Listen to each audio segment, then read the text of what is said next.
Greetings, War Thunderers. This is Longshot, with a brief guide on how to fly the N1K floatplane in both arcade and realistic battles.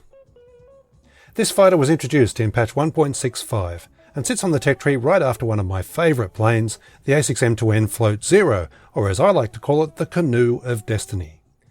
You might be forgiven for expecting the N1K's flight performance to be similar to its predecessor, and that's what I'll be looking at in this video. Do the tactics that work with the Float Zero also apply to the N1K, or does it require a different approach?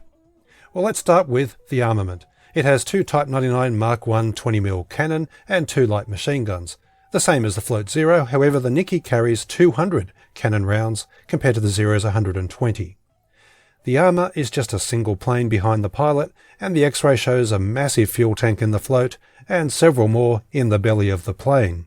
And don't be fooled by that self-sealing label there. In the game as it stands right now, this plane burns like a Christmas bonfire. So let's take it on a brief test flight, where I'll compare its handling to both the A6M2 Model 11 and the Float Zero. This is in arcade mode, but the relative performance of the planes does carry across to RB as well. First off, testing the roll rate, and you can see that the N1K is faster than either Zero. I'll pause it there. The N1K has completed 2 rolls, the Float Zero 1.5, and the other Zero is only just into its second roll. The difference between the N1K and the Zeros is even greater in a dive, where the Zeros lock up while the N1K's roll is unaffected. Now into an elevator turn, and this time it's the Zeros which hold the advantage. The A6M2 is the best, having completed a full 360-degree turn. The Float Zero is not far behind, but the N1K just can't keep up. It's also worth noting their speeds. The N1K is faster, meaning it's turning in a wider circle. In a turning battle, the Zeros would have this plane on toast. The Zeros continue to slow down as they turn, but that's made up for by their acceleration, and that's something I'll discuss later on, because next up is the climbing spiral test using rudder, an extremely demanding arcade-only manoeuvre that tells us a lot about a plane's energy retention. Once again, the N1K's being outturned, but not by as much. Its rudder seems to be fairly strong. But once it hits 200 km an hour, the N1K loses speed rapidly. Look at it slowing down almost to the point of stalling, while the Zeros just keep trucking along at 200 km an hour. The N1K just feels like a much heavier plane overall, and that's what you're seeing here. And while the Zeros quickly accelerate in level flight, the N1K has a real problem. It seems to take forever to get going again. It's not until it reaches 230 km an hour that it kicks into gear and finally starts to put on some serious speed. The lesson here is to avoid getting too slow in this plane. If you do, you become an incredibly easy target. Especially avoid steep climbing manoeuvres in a dogfight, as your plane will betray you, as I'll demonstrate later in the video. So let's see how it goes in a dive. I'm still in arcade mode, so its wings are safe here, but don't worry, I'll look at RB in just a moment. Its roll rate barely locks up, as I said, and this is true in RB as well, but it can only reach just over 600 km an hour, which is not particularly fast at all. I'll try to hit this biplane, not much luck there, and then into a fairly steep zoom climb, in which it quickly loses its speed. You want to keep your zoom climbs shallow in this plane. In fact, try to perform boom and extend attacks rather than boom and zooms. Now in RB mode, I performed a dive test to measure the speed at which it loses its wings, which is happening here. Now sometimes they'll break a little earlier than that, so it's generally not a good idea to go too much over 600 km an hour. Still with RB, let's see if I can break its wings due to G-forces. I'm into a steep dive, now I'll yank back on the elevator at 570 km an hour, and it only pulls 7 Gs. Not much at all. Now that might be due to compressibility, I don't know, but the plane just refuses to pull hard Gs at high speed, so your wings do seem to be perfectly safe. You don't even have to worry about your pilot blacking out. So let's look at some battles, and I'll start with RB. Firstly, the plane climbs very well indeed, and it doesn't suffer much from overheating, so that's good. However, as so often happens in RB in my experience, everyone has dived to the deck and started to furball. I'm looking for a target. I spot this P-40 to my right. Very nice roll speed as I switch direction, but little did I know that he was already dead, just hadn't hit the ground yet. Okay, so that was a waste of time. And I could have extended away, I probably should have, but I pulled a hard loop and that cost me a lot of speed. Reason being, there's only 4 enemy planes left in the air, and 3 of them are here. If I didn't get involved straight away, I thought I'd probably miss out altogether. And here comes my worst mistake. I should have extended away from that Hurricane, but I was afraid that he was close enough to get guns on me, so I turned back. I didn't think he could pull 2 successive Immelmans on me there without stalling, but I was wrong. Hurricanes are easy to deal with in arcade, but in RB, they're like UFOs. Anyway, it looks like he's diving away, and I think he might be switching on to the BF-109 beneath me, so I begin an attack. But he sees me coming and turns to threaten another head-on. He's close to me, I don't have the speed to extend away, I am now committed to the fight. And yes, I'm in trouble. He can easily outturn me and match any vertical manoeuvres I might try, as vertical manoeuvres are a bad idea in this plane. I'm having to flick rudder now to keep out of his guns. In a float zero, I would have held the advantage here. I could outturn him, but in a low-speed turning battle, this plane is a liability. I'm barely evading his bullets. My only goal is to stay alive long enough for the friendlies to shoot him down, which they eventually do. But why did I make the bad decisions that led to this situation? It wasn't because I have a poor grasp on flight tactics or because I was unaware of the Nicky's strengths and weaknesses. No, it was solely due to the low number of targets available in RB. That's what leads players to dive to the deck like a pack of seagulls chasing a few crumbs. There just aren't enough kills to go around, and after all that time queuing and climbing, you don't want to come away empty-handed by playing too conservatively. Anyway, the enemy have just 1 plane left, which crashes trying to land on the runway, and a short time later, hooray, we've won the battle. Well, that's 20 minutes of my life I won't get back again, so let's switch to arcade.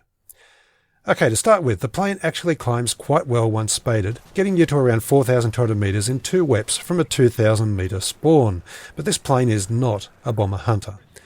Right now, the 220mm cannon are absolutely useless against most bombers, and their gunners will rip you a lot of holes if you hang around near them for any length of time.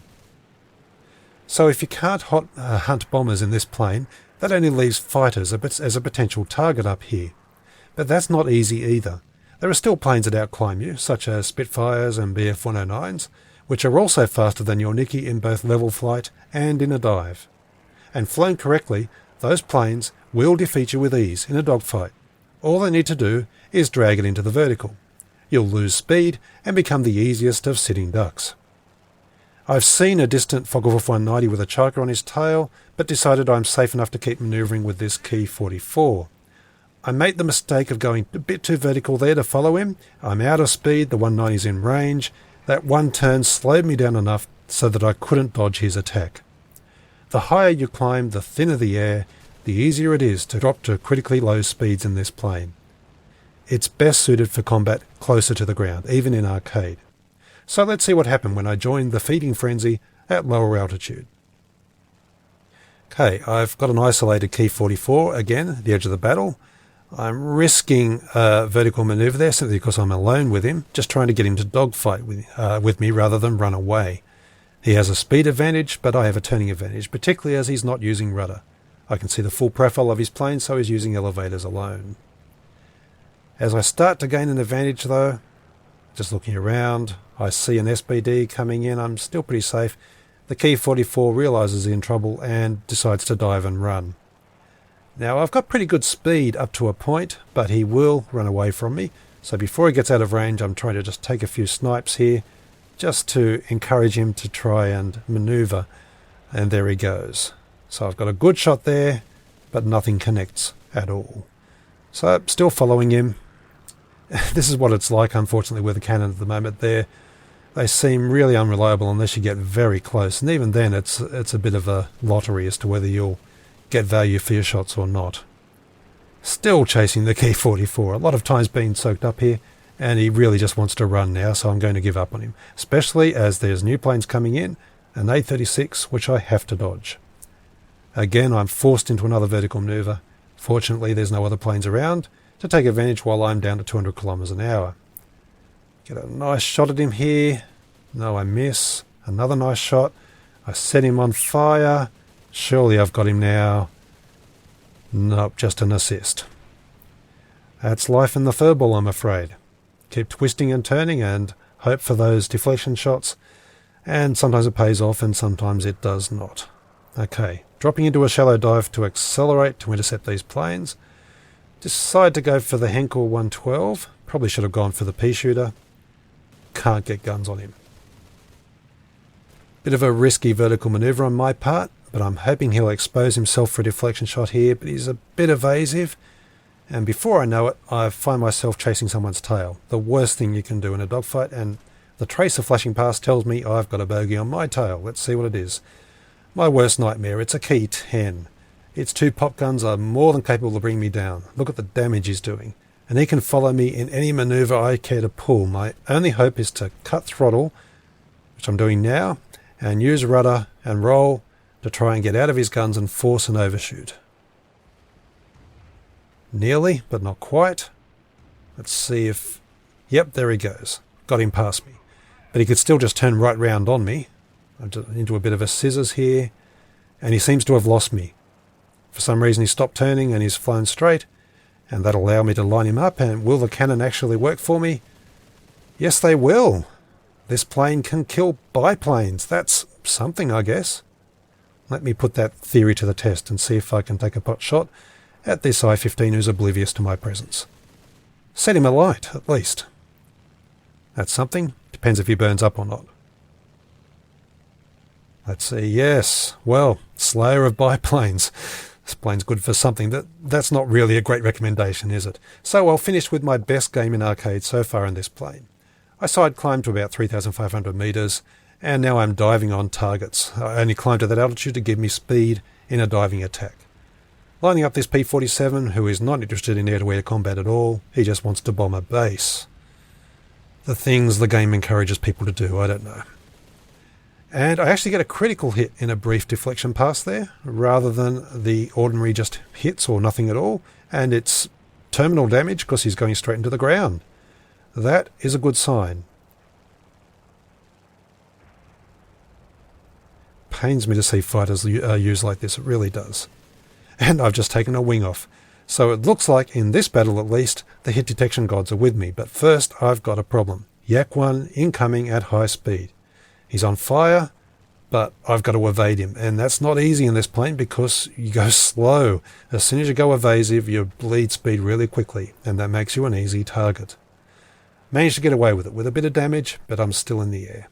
So, back over the central gorge, looking for planes to dive on. I've reclimbed back to 2,500 metres. I got a choice of this Key 61 and the P-38, both of which, the Key 61 is strafing a base. For goodness sake. Let me try the P-38. Looks like he's going to set himself up really nicely for a deflection shot. He's just going to turn straight into it.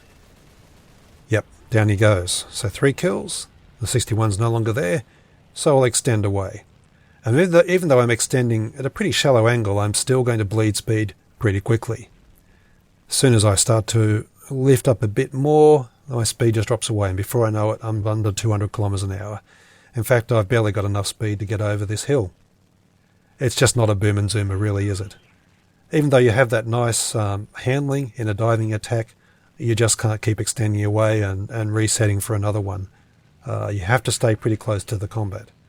But where possible, you do want to gain just that bit of altitude to give you that speed as you approach the battle, which I've done here. A lot of targets down there now. It's a nice target-rich environment. I love it when I see this. So we've got a P-39 who's separated himself from everyone else. See if I can get a deflection. No, my guns are all over the place. Just a hit. Let him go because I don't want to get slow by trying to follow him in a manoeuvre. I'll just keep diving, see if I can pick up one of these planes. Another hit, but no cigar, and I'll just turn away from the battle just to get my bearings, see where everyone's at. And these guys are all flying away from me, so I'm hoping for a hit here. But they're also, because they're flying away from me, they're at a terrible angle. It's very hard to shoot a plane down, in arcade at least, from directly behind. And now I'm out of cannon, so I have to wait. Furthermore, I can see on the overhead map there's planes coming in, so I'm going to go evasive. There we are, tracer flicking past, and then up and out of the way. Snap roll is a wonderful evasive manoeuvre. Okay, what have we got? Planes all around me now. This is rather dangerous and really not a place I want to be. But no one's picked me up again, so I can take a nice long shot at this MiG. Keeping it going because I do not trust a fire. Okay, 4 kills. Bit of a risk, lifting up to take on the Hurricane there and the Spitfire. Hurricane's still in the air. Again, I'm just fortunate. No one is picking on me as I pull these high moves, any one of which could spell the end of my plane. Okay, he's going to set himself up for a nice deflection shot. Come on, cannon, do some work. I've taken his tail control out, sending him into the hill, but it's only an assist. Can't be helped. That B1 is a perfect target though. He must have got himself very slow there, and that's another kill.